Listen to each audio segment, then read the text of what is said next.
We're live. Hello. Welcome to Caribbean Rum Chronicles. I should say good evening to those of you joining from the UK. Good afternoon for those of you across the Atlantic, in the Caribbean, the United States, and wherever. And I suppose good night for those of you in Asia and the Middle East, because we have been getting all sorts of messages from people saying that they're enjoying the show. So we appreciate the messages because it sort of makes us feel wanted, and we're very insecure. So please keep sending the messages in and tell us what you think of the show and how much you loved it. Because if you say you hated it, then I'll just have to block you. But no, we're always up for criticism, constructive criticism. So we will welcome and thank you for joining you. Today, as you've seen on social media, we have a little, as some people said, is a little controversial subject. Does rum need Caribbean ambassadors? And I had some very interesting comments that came back on social media, because it was a little touchy subject. And I thought, well, sometimes I think touchy subjects create good debate. So we look forward to any questions that you put in live. And if you're a bit shy, you can post your questions afterwards, and then we'll answer them when we look back at the feed.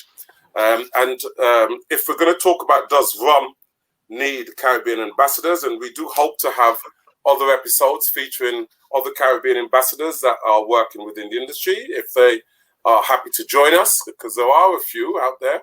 But then how could we start that series of without having the rum ambassador as our first guest within this? As you can see him there, I'm trying to remember. I've known Ian for quite a long time. The rum ambassador, by the way, for those of you who don't know, which would be a shock, is the man himself, Mr. Ian Burrell, with 2 L's, right? That's made it very clear. Yes, 2 L's. My fault. With 2 L's, and don't get it confused with barrel, because barrel only has 1 L. But I've known Ian for a hell of a long time, and I'm trying to remember the last time I saw Ian without his hat on. I think that's probably... You never see me without my hat. It's trademark. That's true. I think that's probably reserved for the missus. So I think that maybe she hasn't either. But we won't go into that anyway. So yes, we have the rum ambassador Ian Burrell. We will have a word in a minute, but I'm joined by my usual colleagues and co-hosts, Mr. Mark Woods of Rumblin'. Hello. Hey. Mr. Emmanuel Ferris-Hugh, better known as Manny. Good evening. Yeah.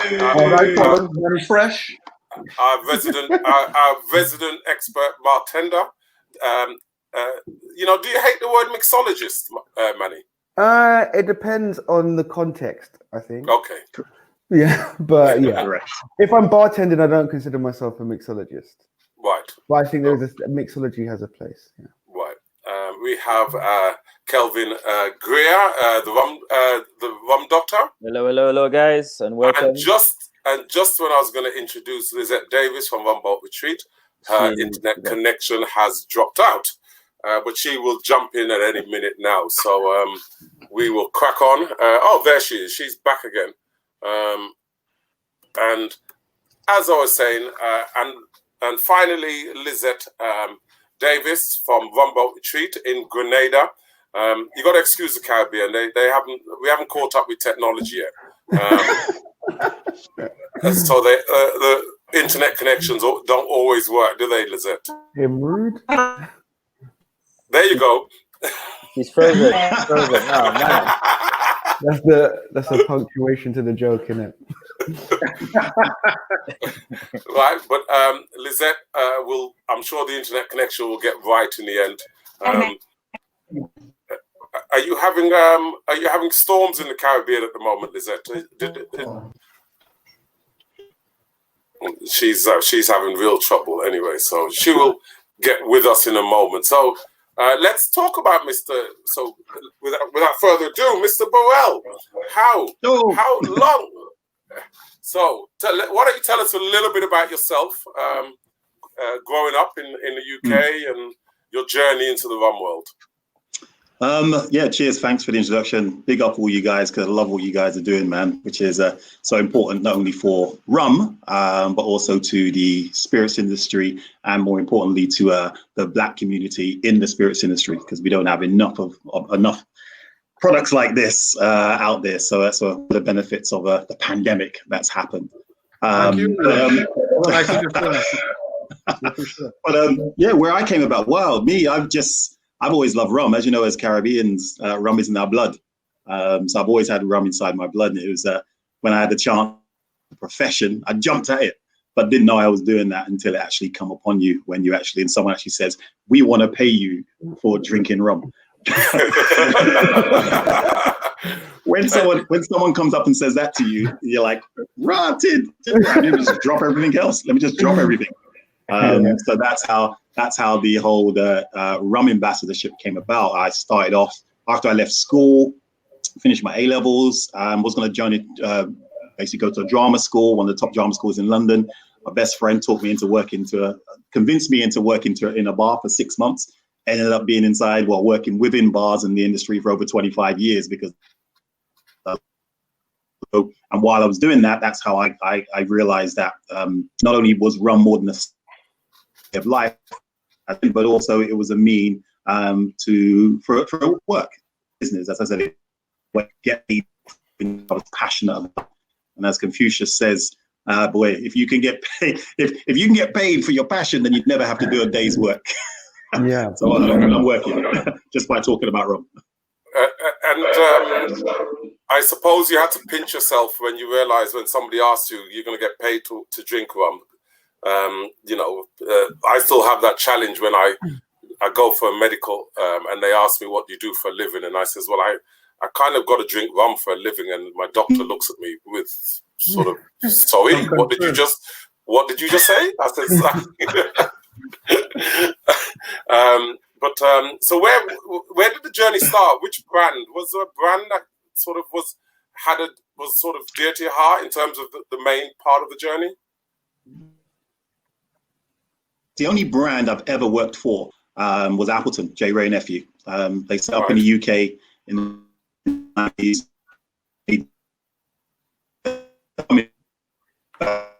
First rum ambassador I'd ever seen. Didn't even know there was such thing as a rum ambassador. I got my first business card as well, which said, I even had to wear a suit at some of my meetings. The only time I used to wear a suit is if I was in court, but that's another story. So for me, it was like, I can't believe it. Like 3 days a week, I'm going to bars. I was working in the bar as well, but Okay. I'm going to pay Nephew and trying to convince them to pour it. Yeah, and I don't mean to interrupt Yes. you, but your connection keeps cutting a lot, and sometimes you're saying some important stuff that it gets cut out. So I don't know. Unfortunately, I'm not at home. I'm in the countryside. Okay. All right. Okay. Okay. Fair enough. It feels like I'm in the Caribbean. Yeah, carry on anyway. It doesn't stay out for very long, but yeah. So Yeah. Appleton and rum ambassador. Yeah, so started working with Appleton in the UK.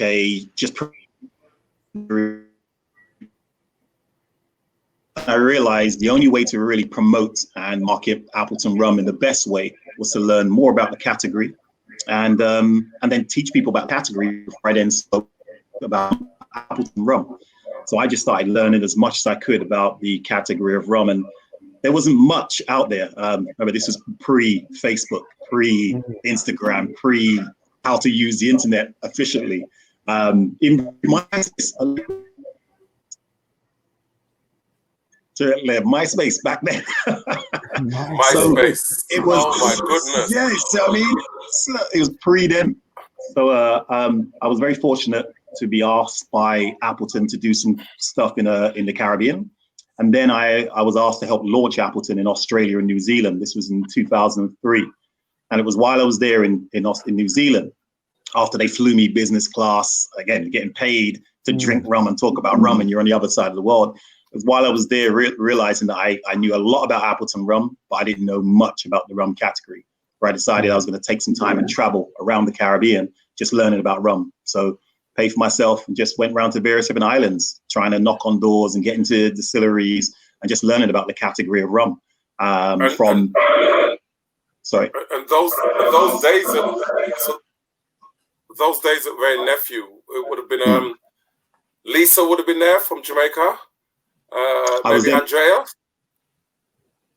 Was Andreas there still? Before Lisa.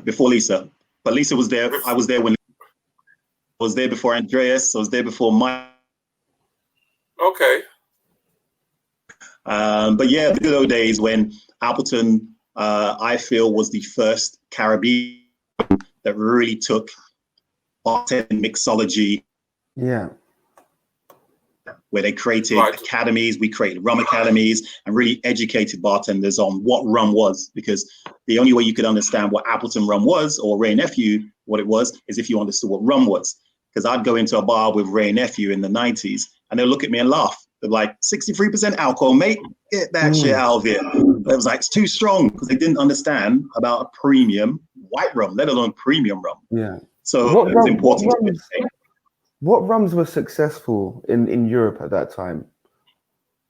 In the whole of Europe, in the late 90s, the only brands you saw were the big brands. So you saw Bacardi, and it was all about the Carta Blanca at that particular time. Havana Club had just come in, pretty much, and they cleverly marketed their products into areas and places where British people went on holiday, as in for the UK. So they went to places like Malaga and Benidorm and places like that and flooded the market. So when people came back in, they said, oh yeah, I saw that Havana Club Cuban rum, drinking that Mojito type cocktail. They were coming back and drinking that in droves. So it was a new product for them. And plus fresh ingredients were in there. It was like real mixology. We're using fresh mint now in cocktails. Yeah. The big brands at that time were Bacardi, Havana, who 90% of the people didn't know was rum. Havana Club, because it was a new kid in the block, and then you had the Captain Morgans of the world doing their products. So they were the only brands. You never saw other smaller brands. I mean, you saw little pockets. I remember Cockspur was about, but not really doing too much out there. El Dorado was very hard to get, but if you got it, you were like, wow, this is like the best thing since sliced bread, which would inspired rums like Zacapa to be brought over here into the UK. So yeah, in answer to your question, Manny, it was mainly Bacardi and Havana Club. Okay. Right. And you're in those early days when you were working, as you said, the only brand that you've worked for as an employee was Appleton Ray Nephew. Was being Jamaican, was that a benefit? Did that help your journey? Massive benefit. It was funny, the way that my life's worked out. It's funny how I've been in the right place at the right time. I met the general manager of Ray Nephew in a booth at Kiss FM, because I was doing voiceovers. I used to do voiceovers for radio and TV, and I was in a voiceover for an Appleton advert. So they came inside the studio to listen to the ad. It went well, and then we started chatting. They said, "Have you got Jamaican? You got Jamaican family?" I said, "Yeah, Clarendon, Kingston, where the family's from, Maypen." And then they said, "Oh, Burrell, we know the Burrells and blah blah blah." So we linked there straight away. So that was like an automatic connection. And when I spoke to them about my background in rum, and of course the rum they were bringing to the country, we just clicked. Because when they asked me to become an ambassador for them, it basically was the DNA. It was the blueprint for what I always say to any company I work with that is looking to employ an ambassador. Ambassador should be able to talk about the product from the heart, not from what they've read in a PowerPoint or inside a manual. It has to come from the heart. Now, you may not come from that country. You have to at least understand and know what that country is about before you can actually really deliver that product. Well, and interesting enough, I put up a quote from a whiskey ambassador yesterday on my social media where he said that you have to be able to live the lifestyle of the brand, and that sort of and understanding the lifestyle of the brand is almost understanding the culture of the brand. And that culture of the brand is not just about the brand story, but it's deeper than that. Oh, 100%. Because as I said, rum is more than a spirit, it's a way of life. So you may not be from that particular country, but if you're not if you don't understand the culture behind the brand, behind the product, then how can you go into a place and convince these people to see you not only as an ambassador for the brand, but also understand how and make them feel a certain way that when they walk away, they'll say, you know what, I can't remember what he said. I can't remember what brand he was talking about, but you know what? I remember how he made me feel. Yeah, And you're not going to make someone feel that way unless you can really empathize with the brand and the culture behind the brand. So that's how I've always preached to these companies. You have someone representing you. They walk into a bar and people are supposed to say, yeah, that's brand. They walk in there. I mean, all five of you guys, when you guys walk into a bar, I'm automatically thinking of certain things because you guys embody everything you've worked to. Yeah. And that's how you should be as a brand ambassador. You're supposed to represent the brand wherever you are, walking into a place, walking out of a place in this industry where it is about relationships. Mark, I know you had a couple of questions that you wanted to put forward. Yeah, because I've had, some limited experience doing, some presentations about product and, in my own work that I've done. And I kind of wondered from your side of the fence, do you find that, again, not only does having that Caribbean family heritage help, but does it even help sounding like or being able to kind of present a more authentic persona in the conversations you might have about any product, or rum in general, or because obviously you're now doing rum as a category, so that's kind of across the Caribbean. So I guess there's a mix of what's authentic and how do you present rum and Ian as part of that conversation. Well, for me, the authenticity comes in my experience, my lived experiences with rum, and I tell a lot of those stories when I'm presenting. Because as I'll always stress about, it was what's her name, Angela Mayu. Phil, they're not going to remember. Sorry, they may not remember what you say or what you do, but they will remember how you feel, and that authenticity is going to come from your lived experiences for the brand you're representing. For example, if we're talking about I can tell you about my experiences of going to Trinidad and enjoying it and liming with Trinidadians, but you lived it. You lived it. Yeah, I'm going to come up with stories that.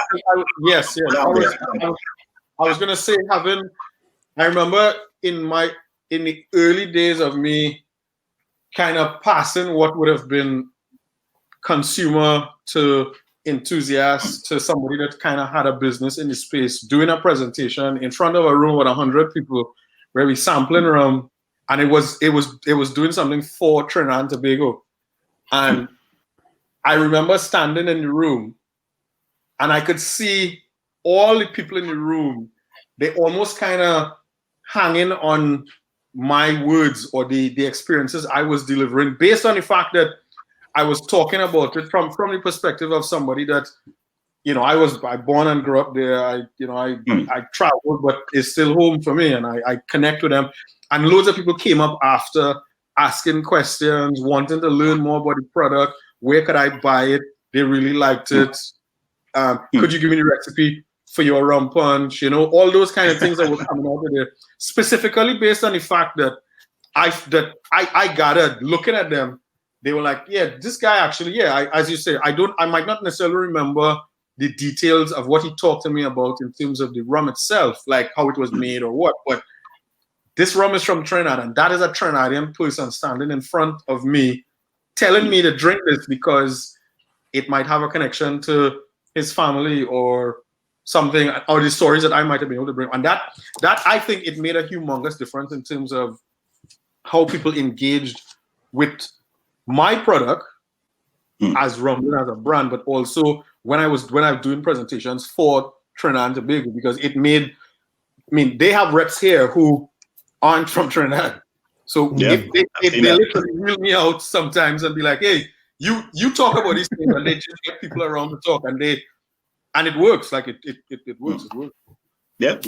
And also, do you think being a Black person generally from that kind of Caribbean perspective makes a difference in terms of you being able to engage when you travel to places that might be far-flung? Because I know you do an excessive amount of traveling, talking about rum and spreading the gospel. Okay. Because as you know, a lot of people prejudge everyone. I mean, I say to people, I love being prejudged because it gives me an unfair advantage. Because it means that if you think I'm lesser than you, shit. Yeah. That means I'm better than you, for one. And you just don't expect what I'm about to drop on you, whether it's knowledge, information, or whatever. So if you want to prejudge me, now everybody prejudges people. Also, when a Black man or a Black woman comes into a room and they're talking about rum, and especially if it's Caribbean rum, most people from certain parts of the world will assume that only Black people come from the Caribbean. But for me, it's about, as we started off by saying, it's about understanding and knowing the culture. So it's not only about your skin color, it's about your day. Mentioned and wait, I don't know if you mentioned, but Andreas Redlefson. Andreas is, when Andreas used to work for Ray and Nephew here in the UK, he's as German as German, but he's also as Jamaican as Jamaican. Yes, growing up in Jamaica. Yeah. If you close your eyes, you would. If you open, you kind of don't expect to see the person. When you open your eyes and you hear his voice, you think, "Wow, okay." I'm not necessarily expecting to see that voice coming from that person. I know. Yeah, it's funny because so this year, it seems so long ago, but I was in Jamaica in February, and Andreas picked me up from the airport, and it was a holiday, so there weren't too much people there. But so he pulls up in his 4x4. And it's typically standing up there looking like Shaggy from Scooby-Doo. First thing he did, we sat down in the front of the car. First thing he did, first thing he did, put the key in the ignition. Second thing he did, open up the ice box, red stripe in there, a cue of rum. So you drink it. That's nuts. But does having about him understanding. Yes. Okay. But does having an accent as well? Does having like the Caribbean accent makes a difference if you're an ambassador talking about a Caribbean product? Make a difference as well? Yeah. Oh, I think it does. Again, it depends on your audience you're targeting and how you use it. When I'm in Asia and places like that, of course I complete the presentation and understand, but they'll understand certain types of phrases, and I might use those phrases only because, again, they prejudge you and they categorize you, because Jamaica's a brand. So when I'm working with Appleton or say Ray and Nephew in other countries, or I'm representing Ian Burrell, who's a Jamaican but works in various different brands, they expect me to say things, and I'll get them ready for that important I'm about to deliver. And that's, again, all part of learning how to put a presentation together, how to deliver a speech, and how to hypnotize your audience with language. So I'll do that on purpose. So you're 100% correct.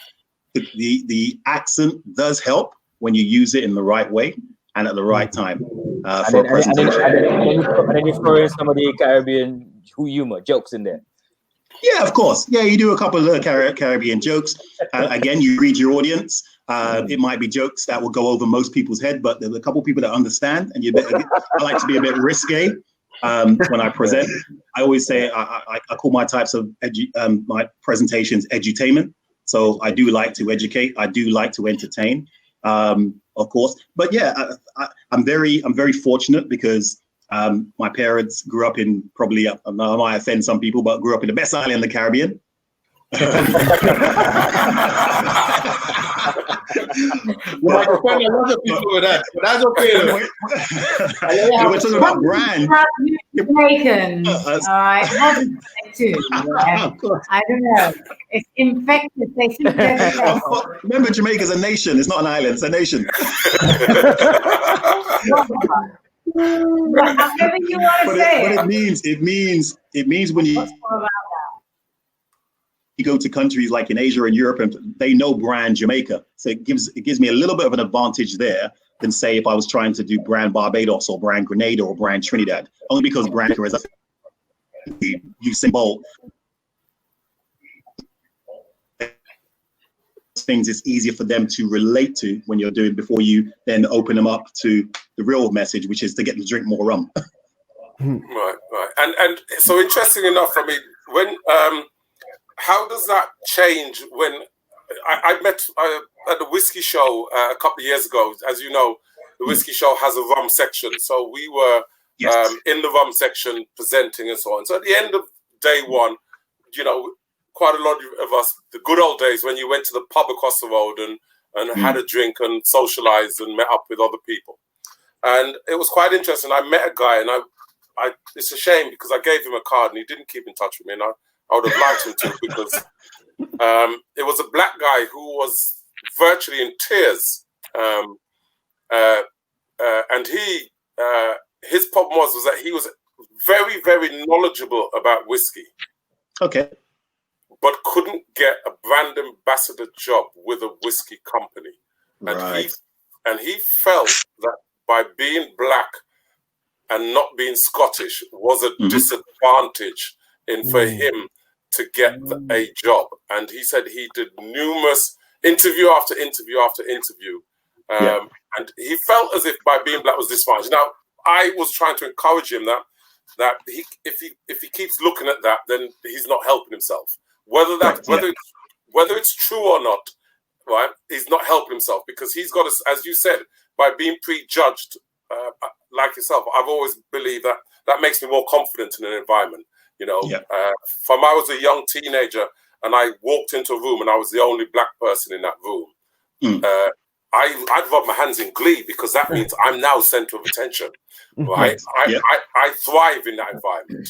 Right, I don't feel insecure. I don't feel nervous. I'm now going to thrive, and you know. And I tried to explain to him that, although you know he should go and work in, I wanted him to work in rum, but he was studied whiskey and he knew whiskey, and we'd like to see brand ambassadors of all colors, all races, working in all segments of the market.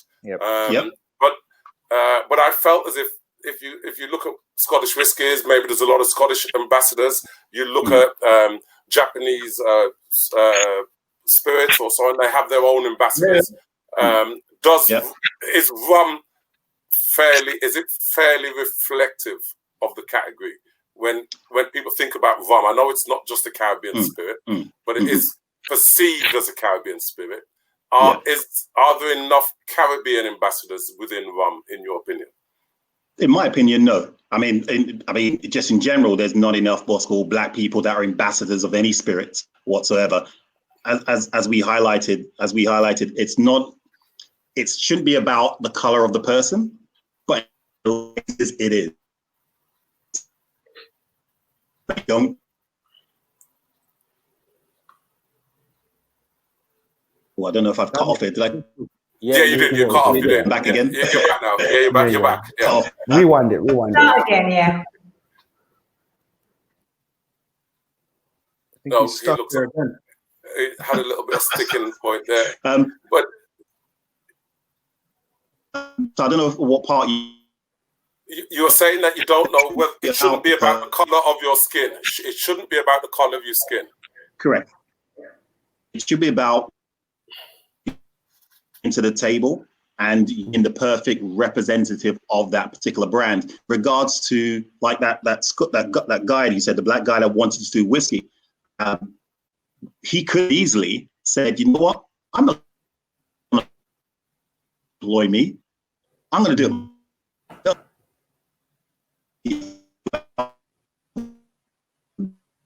We do apologize to everybody. His connection he is not at home. He is working in offside, so his connection's not the best. Are you back with? There you are. You're back with us. So the black guy who wants to be a whiskey ambassador, and we've seen a year of not just a pandemic but Black Lives Matter, whereby it's raised the issue that blacks are not being fairly treated, and across all industries. And in the spirit industry, not just in rum, but across the board in terms of things like competitions, judging, representing, on panels and so forth. What can be, is it improving? Is it improving? Improved for about a month this year. Do you know what I think is one of the issues? I think that because black people don't have access to their career route. So when you build a career, it's also about the way you socialize and the way you engage with the rest of your industry.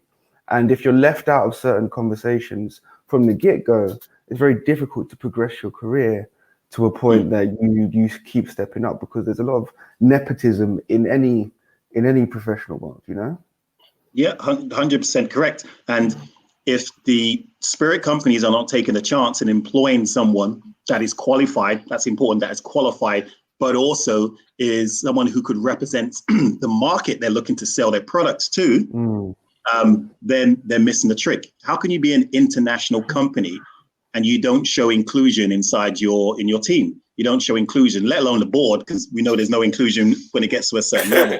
But when we come into what's called your ambassadors, if it's not a diverse team, then how can you seriously be looking to promote or market your products to a diverse audience if you don't understand the audience? And that's what the industry, the spirits industry, has to start looking at now if they want to be seen as an international brand. I mean, I say this at all. I look at, give you an example. I look at a company like Bacardi. Now, Bacardi in the US are probably one of the best when it comes to inclusion in their team and showing diversity, and they've been doing this for a while. I picture of a cocktail competition a couple of years ago, 2 years ago. It was a final of Bacardi Legacy, and it was 10, and of the 10 judges, three were black, 2 were Asian, 1 was gay, 2 was gay, 3 were women, and there were 2 white guys inside there. And so I just put hashtag diversity. Diageo, take note. The reason why I don't get to work with these guys anymore.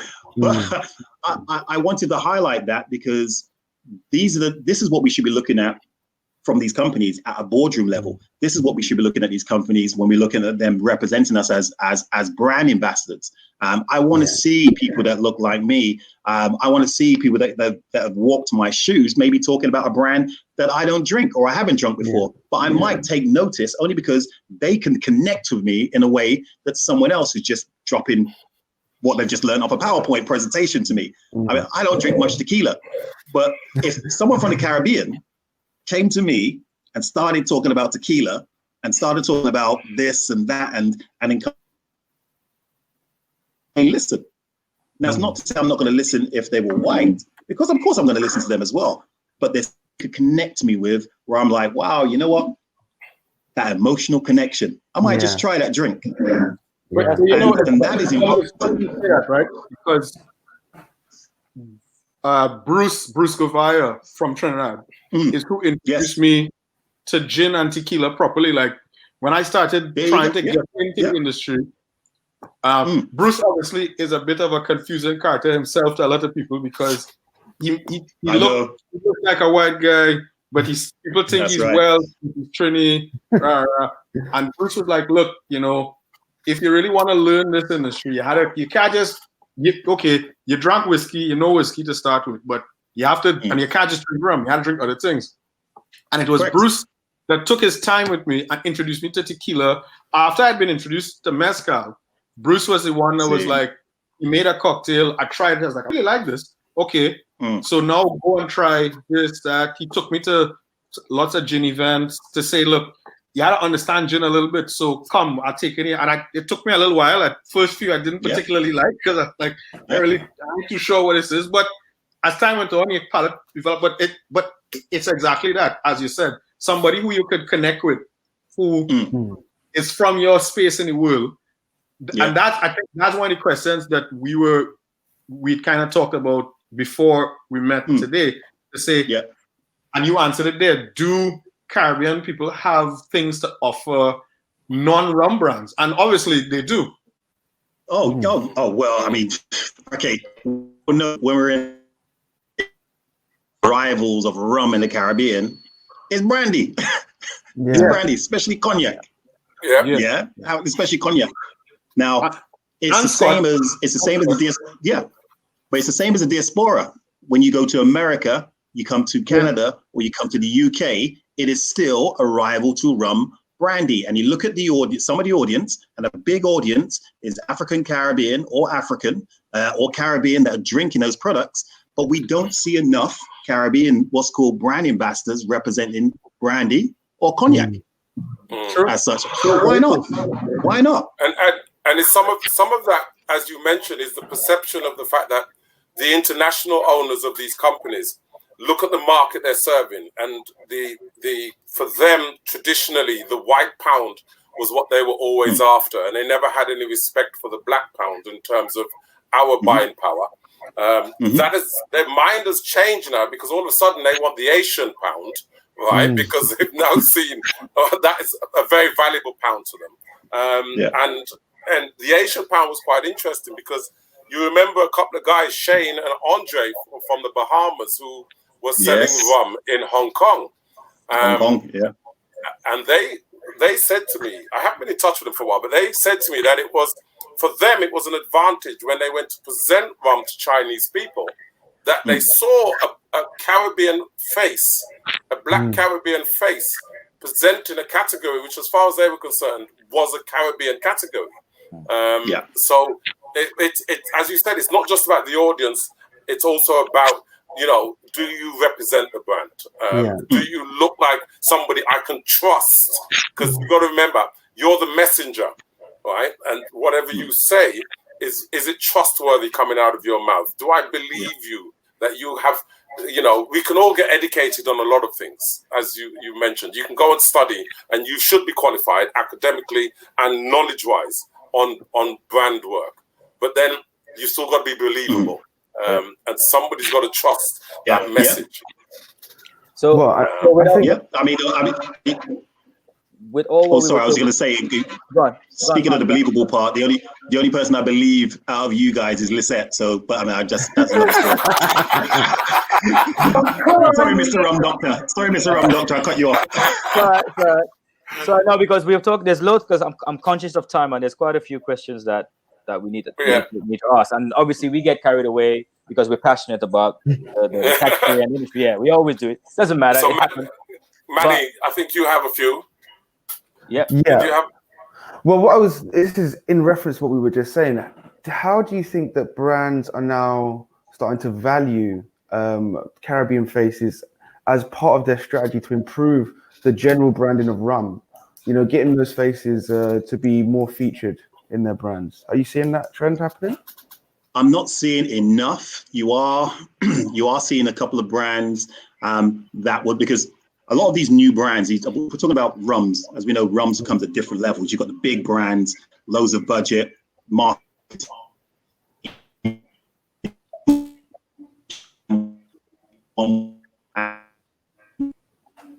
Cannot afford to. You got the medium and you got the small, and the small guys can't really afford to hire. I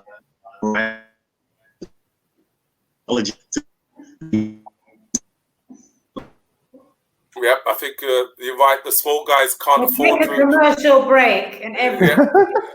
Yes. Go make a rum drink. Why? Who's got rum? Again, I apologize. For the slow internet.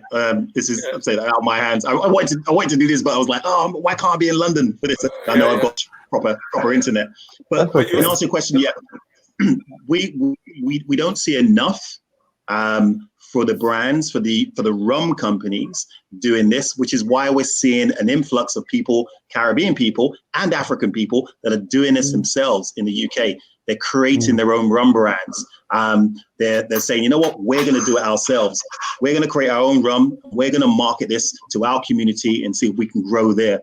I mean, in this last year, I've seen about 10 new rums that are black owned in this country alone that have come up from seems like nowhere. And it's refreshing to see, but it's people saying, you know what, we're going to take it upon ourselves and do it ourselves, because we're not seeing enough with a lot of the other brands that we buy and drink around. Well, we buy and drink and we did them on a regular basis. Our parents drunk or our family drunk, but now we want to do it ourselves and create our own brands. Can I just say to George Brown, yes, I do have Equiano rum. I a rum queen and not have it. So thank you for noticing.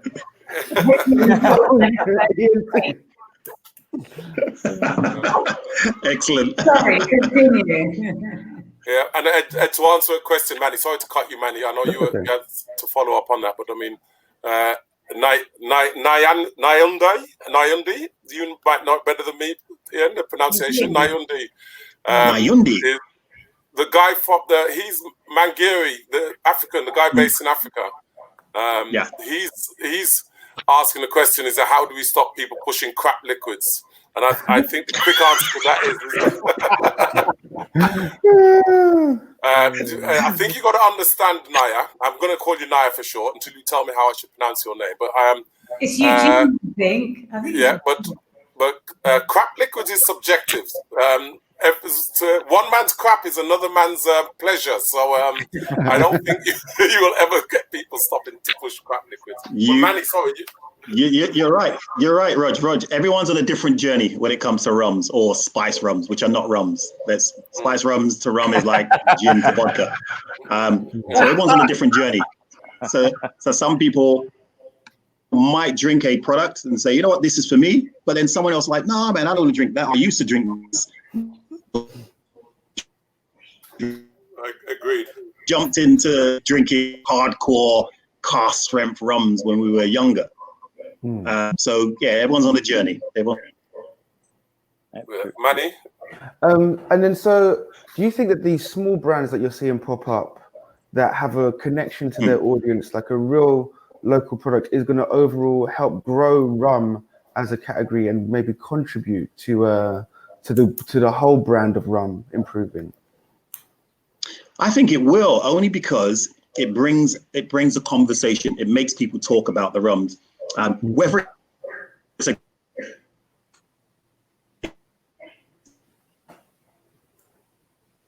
whenever you get to the best bit, I've been cut off again. I'm gonna come back. I'm gonna say it again. If it's been a less desirable rum, especially in the UK, they're gonna come in front of one of us six at least. And say, but we may never have known about that product until they've created it, or until they've been talking about it, and sharing it as such. So the more people that get into the rum conversation, the better it is the category, because cream will rise to the top. I've been saying this. I said this to our friend in Barbados in that little tiny distillery called Four Something. And I said 10, 12 years ago, 10, 12 years ago, don't worry about what these other people are doing. Cream will rise to the top. Yeah. It will rise to the top. Yeah, I'm with you. True. And trends change as well. You know, what was not palatable 15 years ago, you know, and that small distillery in Barbados, he asked the question. He said, "Why did you produce your first rums at 40%?" He goes, "Because the market was not interested in cask strength rums." Correct. Now people look back at his 40% as not nice. But, more. 15 years ago, they want more for their money. That 40% was what you wanted, and anything that was cask strength, like you said with Ray Nephew, was harsh. It burnt. It was too strong, right? I can't use that. It's fire water. But now everybody is now thinking, I can use a stronger spirit. So trends change, you know. So and it will continue to evolve. Can I just say that we must be very careful in what we think are trends, we have a small community of rum lovers, and what they like is not what the rest of the world likes or the consumers always like. Correct. You get very confused thinking, oh, well, you know, the rum fanatics all seem to want cask strength. When you put it out there in the real world, people are like, that's too much. And so we have to be mindful about talking about rum, that we're really singing the hymn sheet and letting people decide what chords they like.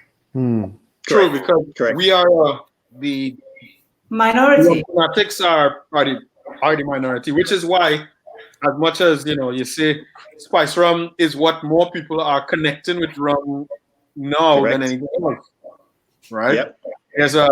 I see recently there's a Jaffa cake flavored rum. I was like, really? Like, who in my head, I thought it was quite a ludicrous idea, but I shared it. It came up on a friend of mine's Facebook feed, and it was like, well, she likes spice rum, so that's why. So those things are targeting the market out there, and there is a market for those products, and they will continue to have a market because people want that. Yep. It's all about they want something tasty. I mean, some people are not really into the deep technical side of rum, the fermentation, the cocktail, and all that stuff, which is interesting and stuff you need to know if you're going to get in the industry. But people, their mind is just something tasty. Just want to taste something good. So, and tasty is subjective as well. Yes. What one person finds tasty, somebody else finds disgusting. Yes. Yeah, and you could just look at what's happening in whiskey. It's the same thing. You just get 100 whiskey drinkers and ask them what the word single malt Scotch whiskey means, and half of them are not going to be able to tell you. All they can say is it means quality, but they're not going to know. They're not going to tell you how the blends are created. They're not going to tell you how this is done. They're just going to drink what they enjoy drinking, whether it be a Macallan or a Ballantines, whether it's a Dewar's or whether it's a Lafroig. Different types. They're going to do. Just same with rums. You'll Foursquare, and then someone else will say, no, that's too woody, that's too this for me. I'm quite happy with my Kraken. Oh, no. Kraken's not rum, it's spice rum. Just let you know. Really? I never do that. Very quickly, while we're on the subject, the same Eugene, or Naya, as one would say, asked a question. He said, Ian, explain to us your thoughts on pink rums or botanical rums. What's your thoughts? Well, pink rum, I can't remember seeing one yet, but I'm sure there is one. But maybe botanical rum. And the store in it or something. You did see a pink one. You did see a pink one. The guy used a fake Jamaica name. Yes, the police officer. yes, you're right. Yeah, we did. We had to shoot that down quickly. But that's an interesting question. So we all know for a couple of years now, people saying, "Oh, rum is the new gin," and you know my stance on it. No, rum is not the new gin. Spice rum is the new gin. And why? Because with spice rum, you don't actually have to have a legal definition of what a spice rum is.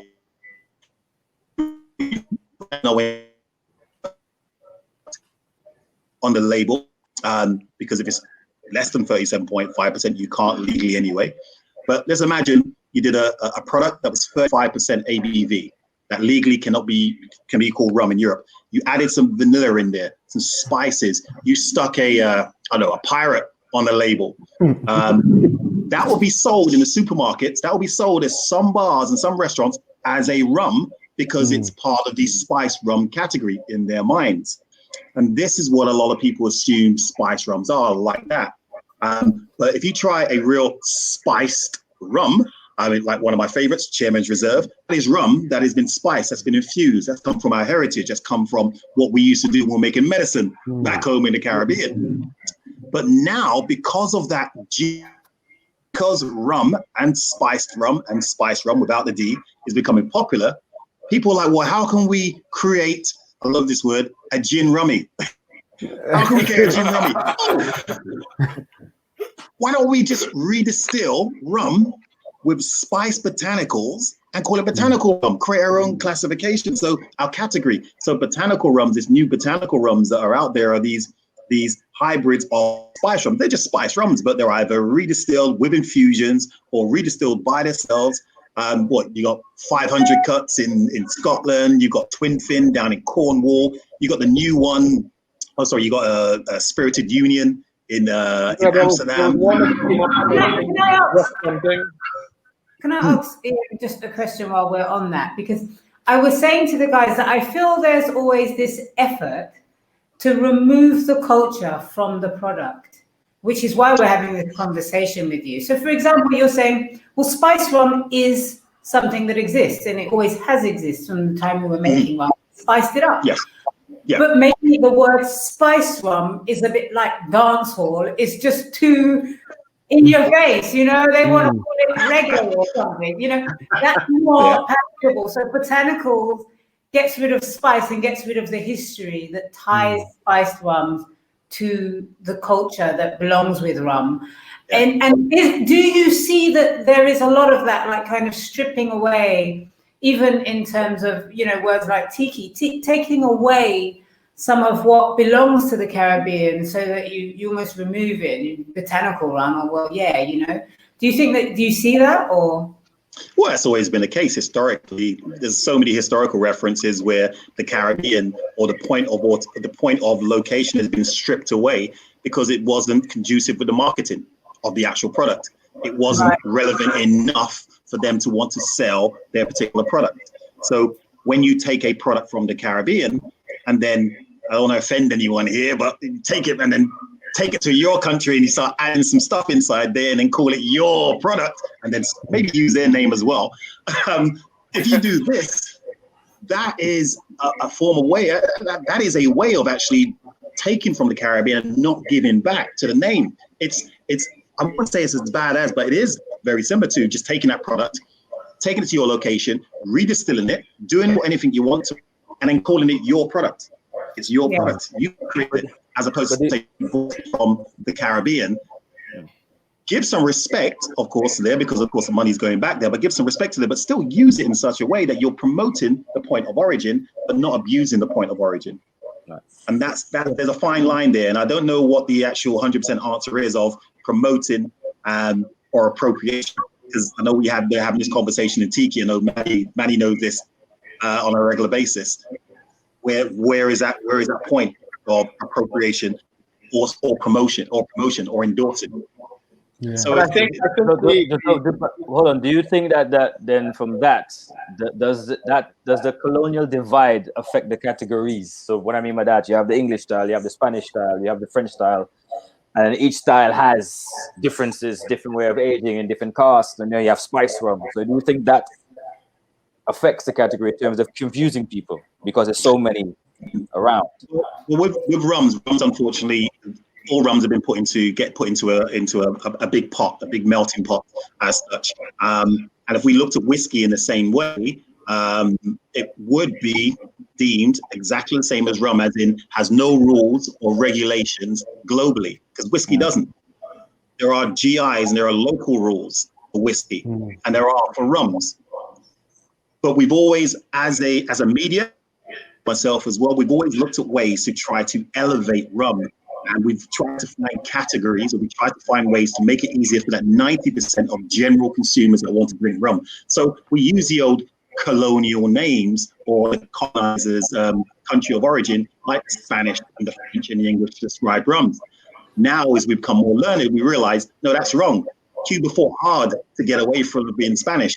Martinique, Guadeloupe fought hard, and Haiti kicked ass to get away from being French.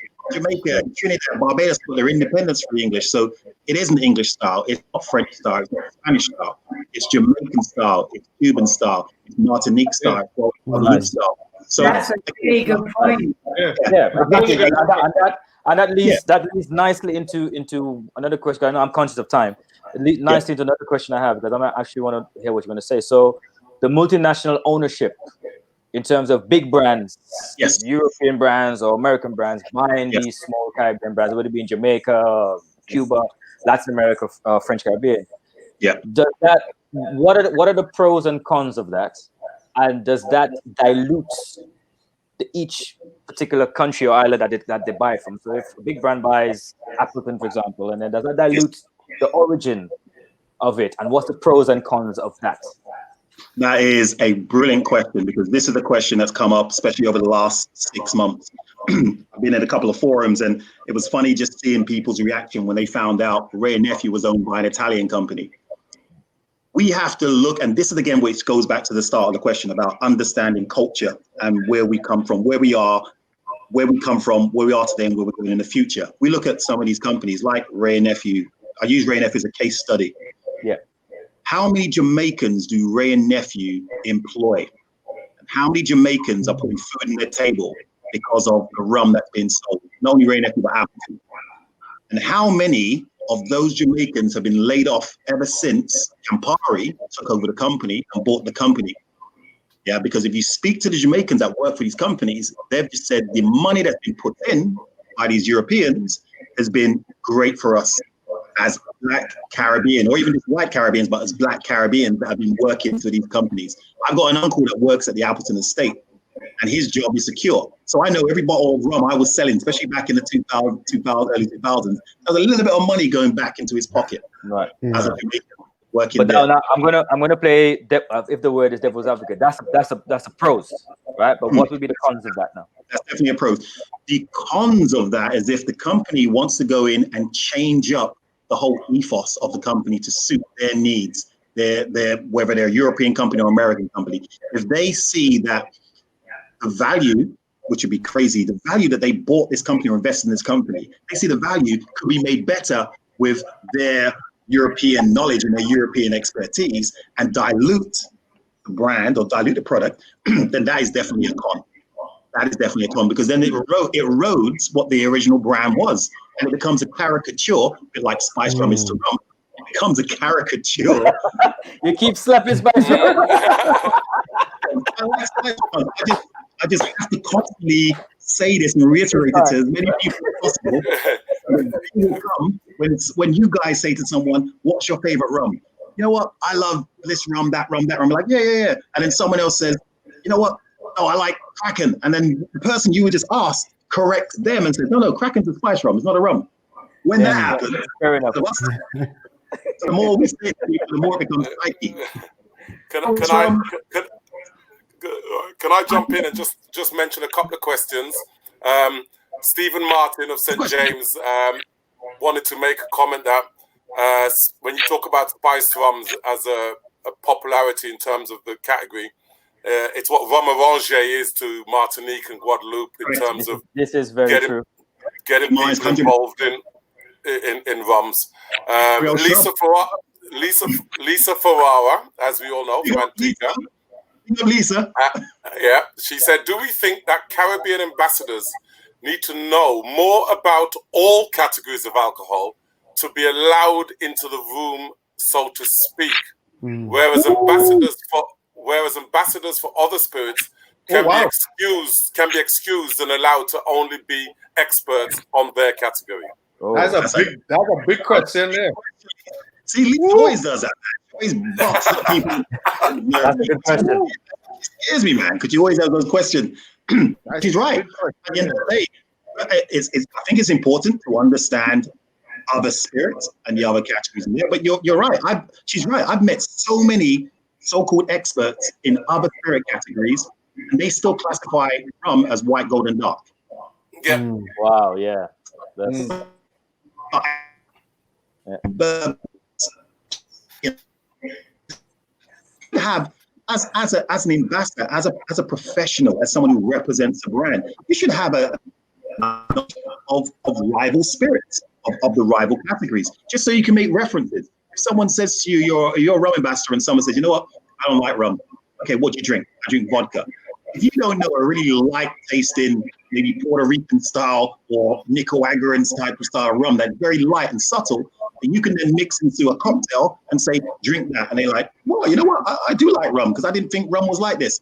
You can't drop that because you don't know much about vodkas or anything. It's going to be a hindrance, a slight hindrance to the way you promote your brand or talk about your brand or even talk about your category. I think it's important to understand, have good knowledge, decent knowledge of other spirits to reinforce. One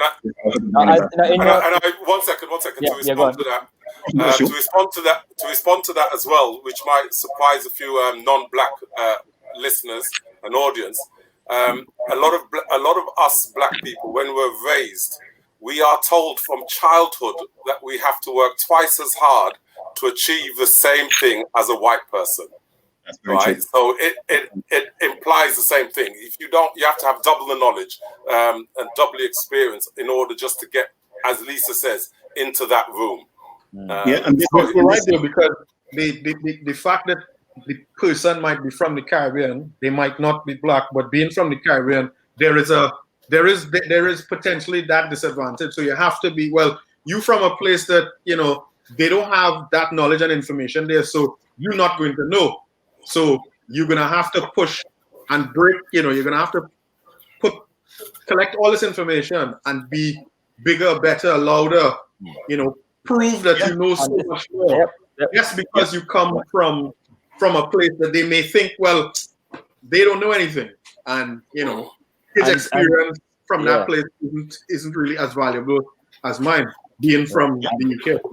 And this leads, I mean, you've touched on some of it, but this I think leads into another question that I have. So are there sufficient qualified Caribbean prospects in the industry that you have encountered to qualify? I can just talk about that. Oh, whole heap. And I got a project next year coming up, which I can get you all involved in. There are so many talented people. I'm not going to say of color because I'm a black person, so I'm going to speak from a black perspective.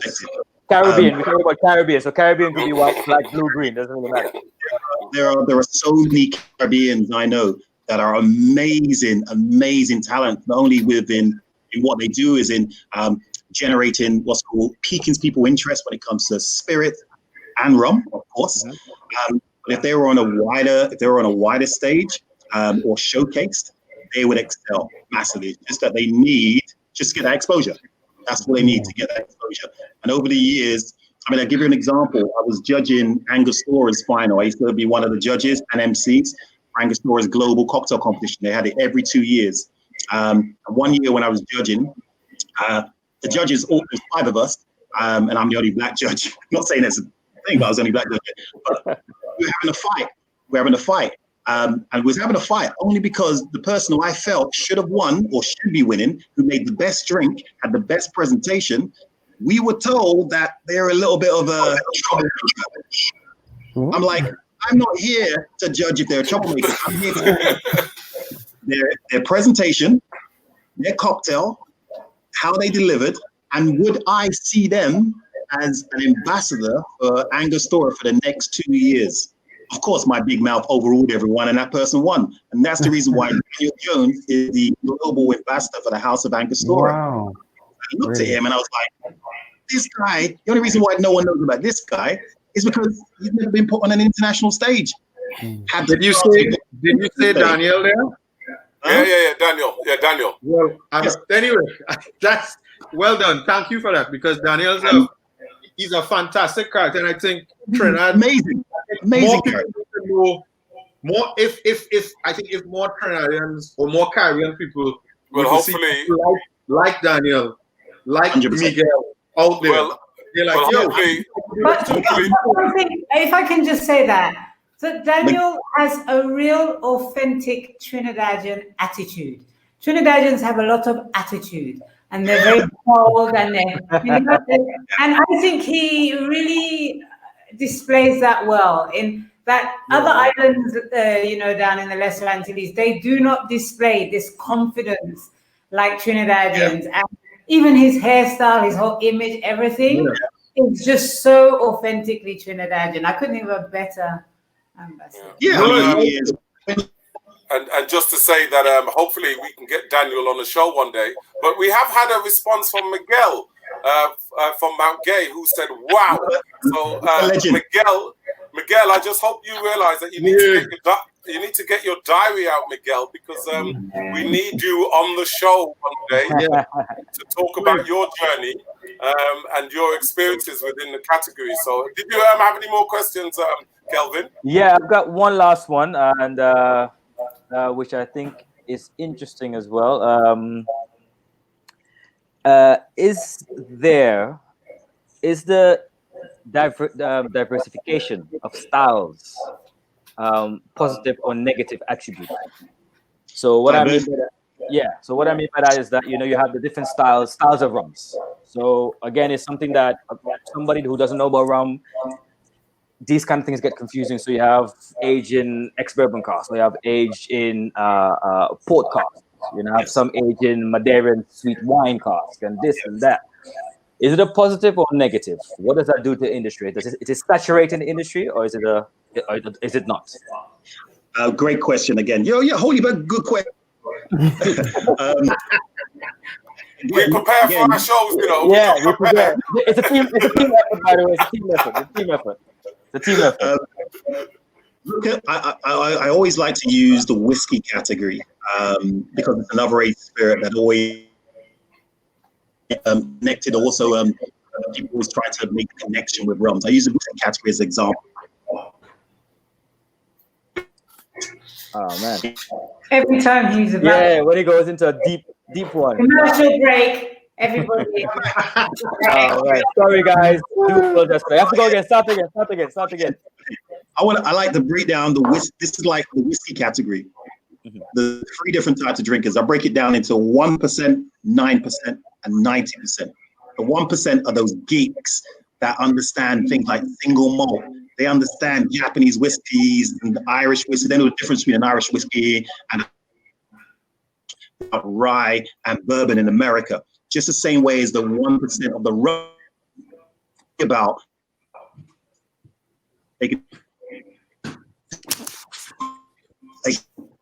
We're happy getting back on. We're drinking rum. It's okay. We'll carry on. You're back. Yeah.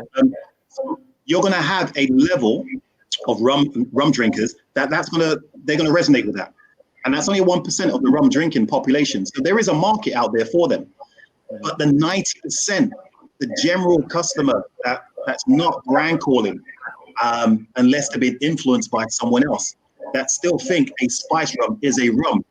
That's basically will drink certain products only because they've seen it on TV or they've seen it inside their favorite bar. That's going to go way over their heads, those categories. So it's not detrimental to them because they don't know about it. It doesn't mean anything to them. Exactly. Yeah. Exactly. The 9% underneath, the ones that bar. What? Yeah. Oh, come on. This says hi. Yeah, 9%. Continue. 9%.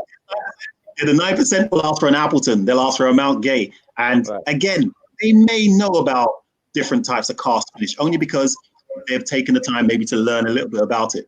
But it's not detrimental to them because they're on their way to becoming that 1% where they're really going to be the rum connoisseur. So I personally don't think it's a detriment to the category because most of the audience out there don't care.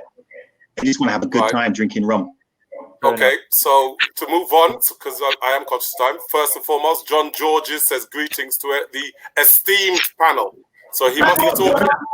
So he's obviously talking about it. He's obviously talking. He's obviously talking. Yes, he probably does. He owes more than you a drink, but the esteemed panel, John, I assume is Ian and Lizette. So I understand. I understand that we get left out in separate things. So just to finish off, One. 15 seconds.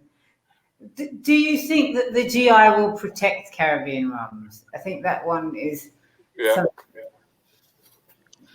The GI will only protect Caribbean rums when the Caribbean itself takes themselves seriously, takes their country seriously. Yeah. And from Barbados, as you know. But if the government, and this might sound political, and I know there might be some government officials watching, but if the government took the GI Barbados rum seriously, there would be no arguments at the moment. It would be out there. Everyone that would have to adhere to the Barbados GI would be making their rum in compliance, and the people that are against it would just be making their rum and not using Barbados on the label because it's not stopping them from making their rums. Yeah, they can still carry on making rums. There are rums from Martinique that are not AOC. They're still being sold. They're still being drunk. Yeah. So it's not stopping people from making rum. But if the governments or the people that run the countries took it seriously, Barbados would have a GI like that. Jamaica has their GI, but yeah, some people are trying to mess around with that at the moment, but it's not going to happen. There are people in Jamaica that are taking it seriously. So it needs to be protected. St. Lucia at the moment are looking at trying to create a GI, and there's only one distillery there. Why? Because what may happen in the future if Diageo decide to come there, build a distillery in St. Lucia, and then start making Captain Morgan St. Lucia rum in there. Yeah. So we need to preempt this and protect the islands, and then we can then go around and talking about Jamaican rum, Barbados rum, St. Lucian rum, Martinique rum, just the same way as we say Scotch whiskey, Irish. Yeah. Great, Sif. So Thank while you. you're frozen there, I'm sure you can hear me, but I just want to sort of finish off and touch a little bit on why you decided to start your own brand. Tell us a little bit about that story. Wow. I just felt it was time. It was time to get involved in creating the rum, but also using this rum to talk about the rum story and the rum category. I love the category of rum. I love a multitude of different rums. As you know, my favorite rum is the one in my glass, next one or a free one. So I'm drinking a lot of rum out there.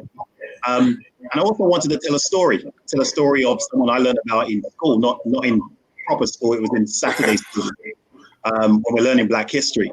And I just felt that with my business partners, the time was right to actually start to work with friends from around the world in creating a brand and creating a legacy, because that's I want to.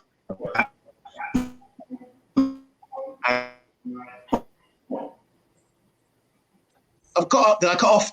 I'm back. Yeah. Back. Legacy. You cut off at legacy. Yeah, that was my legacy. To help create a legacy, help create what's called a product that in years to come, people are drinking and saying, "Wow, what a great tasting rum!" They know the story about Alauda Requiano, about what he did, telling his story about him, what's called helping with the abolition of the Transatlantic Slavery Act, buying his own freedom by selling rum.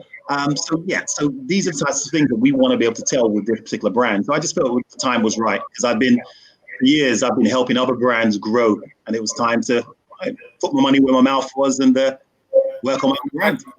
And this subject matter here is your brand story has some impact on that, doesn't it? Because your brand story is very much about not just promoting the Caribbean, but the link between the Caribbean and Africa, the promotion of Black people in terms of the whole history of Black people, and it has a very much tied to the link of the subject matter that we're talking today. And I'd like to my last question is really: is the future bright? And if it isn't, what needs to be done? Are we talking about the future of rum, or are we talking about the future of Caribbean people in within the category? Yeah. Well, I mean, I'm not just saying the future is definitely bright when you've got people like yourself doing these types of talks that you've been doing for the last a wide audience. No. To the rum community, and also the fact that you're inspiring the people that maybe look like yourselves to actually say, "Oh, you know what?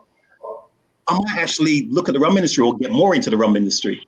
One of the last times I do cry a lot. One of the last times I cried, I was in South Africa, and I was invited to a cocktail competition.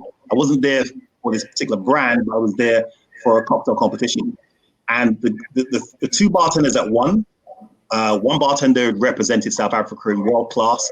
This guy that came second represented South Africa in Bacardi Legacy.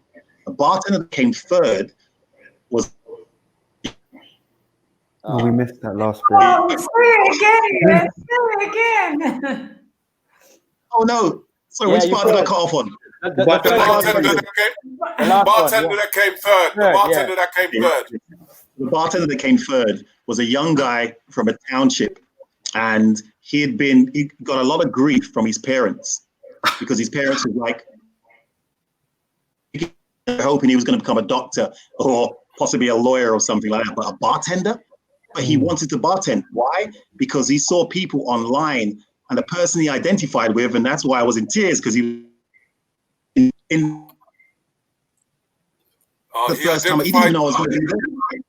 He identified with you because he was the only black. I was the only black person he saw in all of these events and all these competitions that he saw online.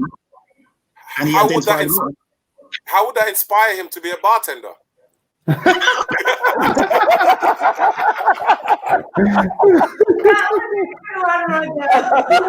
was a good one. Yeah, I like that. Oh shit!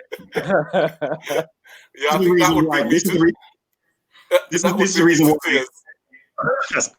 But this is the reason why.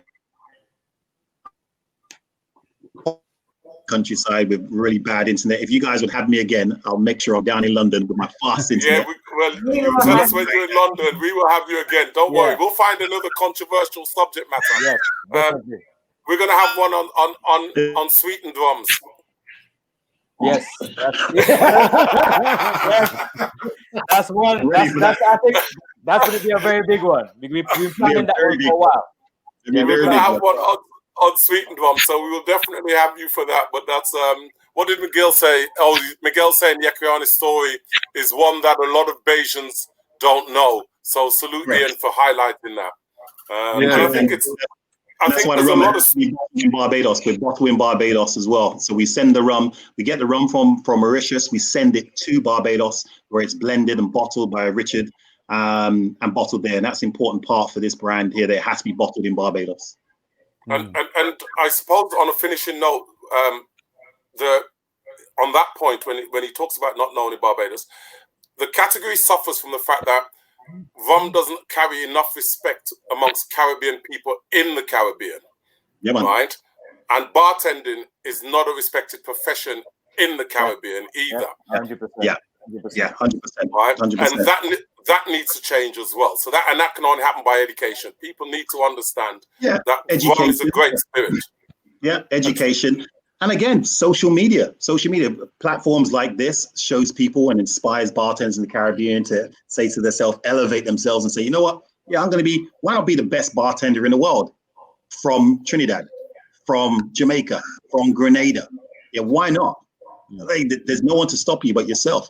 So if you're seeing and you're inspired by what you see online, then and be the best inside your area, your bar, your area, your country, and then and beyond. And I think as well, it's important for them to understand, and maybe that is another episode as well, is that the career path also can lead to a success story if you work hard and you're innovative and so on. Because there are bartenders who are, I mean, look at Maddie earning amazing amounts of money, right? Amazing amounts of money. Right? So, no, but still can't buy me a drink. Yeah. Next time I see you. Now he'll make you one easy. No, but on a serious note, on a serious note, it's not about Manny making an amazing amount of money, but it's the fact that people now, and we've had Jamal on before, and you have the likes of Manny. If you want their consultancy knowledge, they can charge a good fee for that because and rightly so. It's based on expertise, based on experience, right? And now those people who are on the beginning of their journey need to see that career path to realize, oh, I could actually earn more than a doctor. I mean, I saw a scale of a company, one of the whiskey companies, put something out there on becoming a brand ambassador, and you could earn from $30-something thousand a year to $150,000 a year. Correct. And that was the scale they put out in their advertising. And so when you mention, and that's $150,000 US. So when you talk about, and there are bartenders who have moved on to brand work and so forth, who are on six figures, right? Salaries. So there is a career path there. So 100%. Yes, 100%. So we will get you back. We're 20 minutes over, as we always are. I'm sorry. We are improving, and your internet connection will get better. So I want to thank you wholeheartedly. Yes, thank you guys for having me. I want to thank the team for the efforts and all the questions that came in and put together. And I hope, more importantly, I want to thank the audience. I hope you enjoyed the show. As I've said, keep firing your questions. Our social media is getting better. Follow us on Facebook and Instagram. We are starting to put up more posts, and you can see that if you follow our pages on Instagram, particularly. And we look forward for you guys to tune again. Timmy has just said, Manny, what time should he come round? Well, legally, he's not allowed to come round, so he can never come round. Meet him outside. You're allowed to meet one person outside. Exactly. No, he can meet in your house if you're his social bubble. Oh, we won't go into that. Yeah, that's a whole different story. We won't go into that. We won't go into that. So, from our guest Ian, thank you again, and from my co-hosts, it's a pleasure, and look forward for you guys to be tuning into another fabulous show in a couple of weeks' time, and we'll let you know what that is later on this week. All right, so thank you. Big up Jamal in Barbados. Well, he's actually in the US at the moment, so he's not. Oh, yeah, I forgot he's US. I forget he's the US from Barbados. Yeah, man, and big up to all that followed us.